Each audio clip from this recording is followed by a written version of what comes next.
One of the things that I often ask people as a immigration officer retired, but also just philosophically, and one of the things that I've never had a progressive, a leftist, a people who are these intellectual giants and geniuses or any of them, no one ever asks them this question, and no one ever confronts them, and they won't have an answer for you because the people that I do talk to don't have an answer.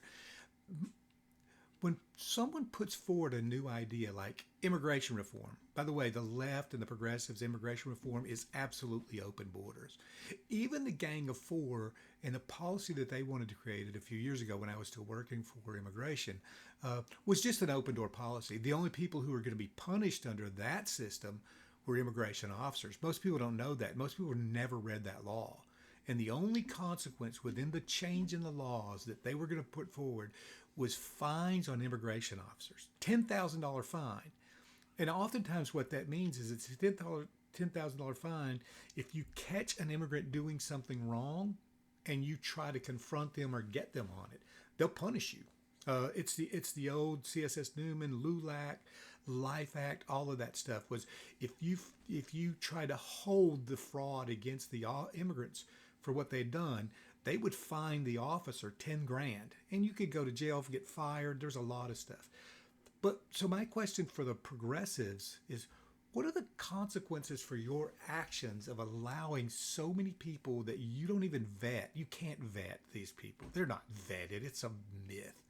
To come into this country. And you don't know who they are. And I know this. I mean, I'll tell you some more stories, but just, and I'll talk about this later, but what are the consequences? What are the potential dangers of what you're doing, and what are you going to do to mitigate some of that?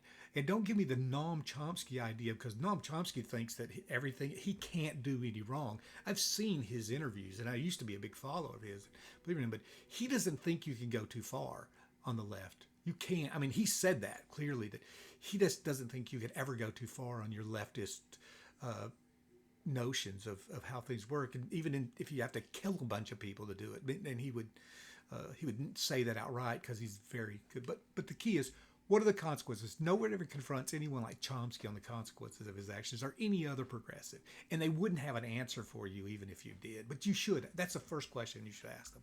That's my opinion. Thank you.